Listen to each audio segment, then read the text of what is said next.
नमस्कार, मैं हूं नीरज मेहरा और आप देख रहे हैं पीके टाइम्स का खास कार्यक्रम। राजस्थान में पंचायत और नगर पालिका चुनाव कांग्रेस पार्टी के प्रदेश अध्यक्ष गोविंद सिंह डोटासरा के नेतृत्व में ही लड़ेगी। पार्टी आलाकमान का मानना है कि जिस तरह से गोविंद सिंह डोटासरा और नेता प्रतिपक्ष टीकाराम जूली के बीच तालमेल है, यदि ये बना रहे तो पंचायत और पालिका चुनाव का परिणाम अच्छा आ सकता है। यदि पंचायत चुनाव के परिणाम कांग्रेस के पक्ष में आते हैं तो फिर विधानसभा चुनाव भी गोविंद सिंह डोटासरा के नेतृत्व में ही लड़े जाएंगे। जयपुर में राहुल गांधी का गोविंद सिंह डोटासरा और टीकाराम जूली की पीठ थपथपाना और उनकी कार्यशैली की सराहना करने के बाद से ही ये लगने लगा था कि अभी गोविंद सिंह डोटासरा की कुर्सी को कोई खतरा नहीं है, क्योंकि नेता प्रतिपक्ष की यदि परफॉर्मेंस अच्छी नहीं हो तो उसे बीच में बदला जा सकता है, लेकिन नेता प्रतिपक्ष के तौर पर टीकाराम जूली की परफॉर्मेंस भी शानदार रही है। उनके लगातार राहुल गांधी से नजदीकियां भी जग जाहिर है।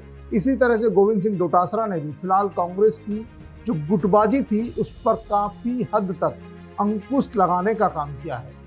गोविंद सिंह डोटासरा के धरने प्रदर्शनों में अशोक गहलोत और उनके समर्थक भी पहुंचते हैं तो सचिन पायलट और उनके समर्थक भी पहुंचते हैं।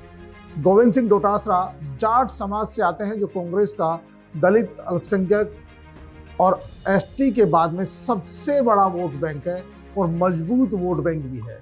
जाट समाज प्रदेश की करीब 60-70 सीटों पर सीधा जीत हार का निर्णायक फैसला करता है। इसलिए कांग्रेस का राष्ट्रीय नेतृत्व कांग्रेस के मौजूदा प्रदेश नेतृत्व को बदलकर किसी भी तरह का जोखिम लेना नहीं चाहेगा। यदि फिर भी कांग्रेस पार्टी विधानसभा चुनाव से पहले संगठन में किसी तरह की फेरबदल करती है तो अभी करना ये बिल्कुल भी ठीक नहीं रहेगा। यदि चुनाव से पहले तब्दीली करता है तो कांग्रेस पार्टी को ही इसका नुकसान उठाना पड़ सकता है। कुछ लोग लगातार इस बात को दोहराते हैं कि डोटासरा को हटाकर सचिन पायलट को अध्यक्ष बनाने की वकालत करते हैं, उनकी पैरवी भी करते हैं, लेकिन वो भूल गए कि जैसे ही सचिन पायलट को अध्यक्ष बनाया जाएगा तो राजस्थान में कांग्रेस पार्टी कई गुटों में फिर बट जाएगी। अशोक गहलोत उनका विरोध करेंगे, डोटासरा की टीम भी उनका विरोध करेगी। तो इसीलिए कांग्रेस पार्टी इस तरह का रिस्क नहीं उठाना चाहती और सचिन पायलट को सेंटर में ही बड़े पोस्ट पर रखना चाहती है। फिर उनके सामने संगठन को नए सिरे से खड़े करने की भी कवायद होगी कि किस तरह से नया संगठन खड़ा किया जाए। अभी डोटासरा की जो टीम है उसमें सचिन पायलट के लोग भी है, गहलोत जी के लोग भी और उनकी खुद की टीम भी है। हालांकि कांग्रेस में आधे से ज़्यादा कागजी नेता है जो अब तक डोटासरा और कांग्रेस के कागजी चेहरों को नहीं हटाकर जनाधार वाले नए चेहरों को मौका देने की कवायद चल रही है। लेकिन जब तक इन जनाधार वाले नेताओं को शामिल नहीं किया जाएगा तब तक पार्टी कहीं न कहीं कमजोर ही रहेगी। माना जा रहा है कि डोटासरा खुद भी कागजी नेताओं से परेशान है जो पद लेकर बैठे हैं लेकिन करने को कुछ नहीं है। कांग्रेस के धरने प्रदर्शन में 20 आदमी जुटाने का जिनका मादा नहीं है वो प्रदेश पदाधिकारी बने बैठे हैं। इसीलिए अब उनके स्थान पर पंचायत चुनाव से पहले नए चेहरे जोड़े जाएंगे और पुराने चेहरों की छुट्टी होगी। पंचायत चुनाव की माइक्रो प्लानिंग सूक्ष्म योजना के तहत कई जिलों के अध्यक्षों की नियुक्तियां की गई है। संगठन में फेरबदल हो रहा है। ओबीसी, एसटी, दलित और अल्पसंख्यक वर्ग के नेताओं और कार्यकर्ताओं को ज़्यादा प्रतिनिधित्व देने की रणनीति पर भी जोर दिया जा रहा है, क्योंकि ये कांग्रेस का जो मूल वोट बैंक है उसी में से पदाधिकारी बनाए जाएंगे। चुनाव में देरी को लेकर कांग्रेस पहले ही दिन से सरकार की जो चुनाव को लेकर उनकी जो मंशा है उसके खिलाफ माहौल बना रही है। कांग्रेस पार्टी भाजपा सरकार पर चुनाव टालने के आरोप लगातार लगा रही है और ओबीसी आरक्षण के मुद्दे पर भी आंदोलन की तैयारी कर रही है, क्योंकि अब तक सरकार को कोर्ट के आदेश का भी डर नहीं लग रहा।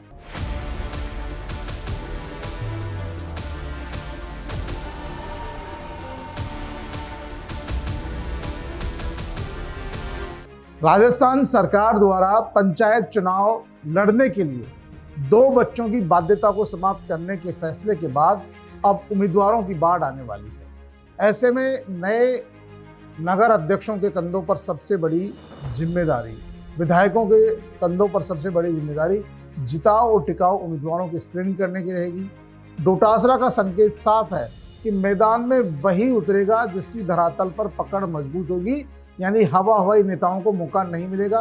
बीजेपी के एक राज्य और एक चुनाव के खिलाफ जमीनी घेराबंदी भी जरूरी है। तो कांग्रेस का लक्ष्य बीजेपी के एक राज्य एक चुनाव के नैरेटिव के मुकाबले अपनी जमीनी जो जड़ें हैं उसको मजबूत करना भी है, क्योंकि जब कांग्रेस मजबूत रहेगी तभी मुकाबला कर पाएगी।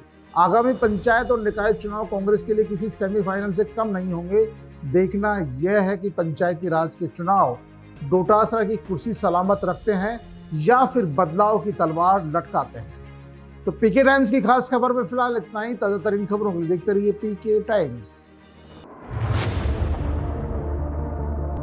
मरुधरा से खुद को जोड़ने के लिए सब्सक्राइब करें और बने रहें पीके टाइम्स के साथ।